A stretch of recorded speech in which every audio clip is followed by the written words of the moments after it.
Hi guys, so unfortunately today when we went to the farm, one of our favorite little cuties has a broken leg. So you can see here, it's very much so not straight and definitely has a break. She's definitely a bit of a badass because she's hasn't had too many cries of pain or anything, but we're gonna try to get her fixed up. So what the idea so far is, we took a dowel rod that we had, measured it out to be to go to the joint above and the joint below the broken space, and then I cut it in two.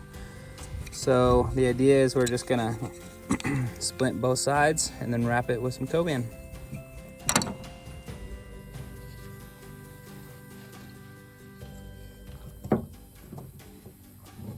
So basically we just thought we could give a little padding in between the dowel rods and her leg. And so that's what we're trying to do here. So we got two of those. And then we have our Coban that we keep on hand at the farm. Okay.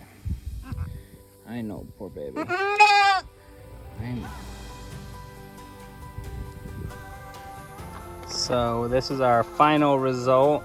It kind of looks weird because it's got two pieces of wood here, but we got it nice and straight down this line here. And hopefully she'll be feeling a little better. She didn't enjoy it very much, so we're hoping that she'll be all right.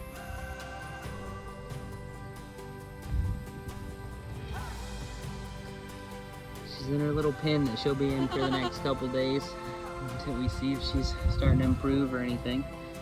But all in all, I think that's her color.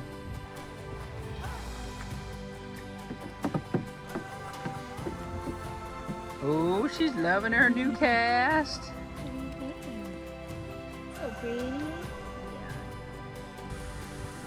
So after about 4 weeks, we wanted to go ahead and check underneath the splint to see if there was any pressure wounds happening or anything. And sure enough, when we took it off, she had a wound underneath where one of the sticks was pushing on her skin too much. It wasn't enough padding.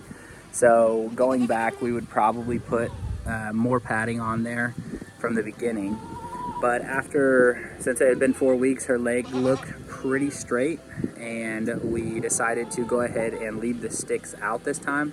So we just used the Coban. We wrapped it a little thicker than we did the first time since there was no sticks in there to help support it. But that gave her just a little bit extra support. And then after we put that on, we waited another couple weeks, so about 6 weeks in total. And we went ahead and took it off, and it looked pretty good. We wanted the wound to be able to breathe and everything, and it looks like it's healing up nicely. And she's putting weight on it and walking around. She's not completely normal yet, but she's definitely getting there. So I think recommended for keeping a splint on or a cast is 6 to 8 weeks. So to let that bone reconnect. So anyways, looks like it's turning out for the better. We're gonna keep our fingers crossed that it keeps going that way.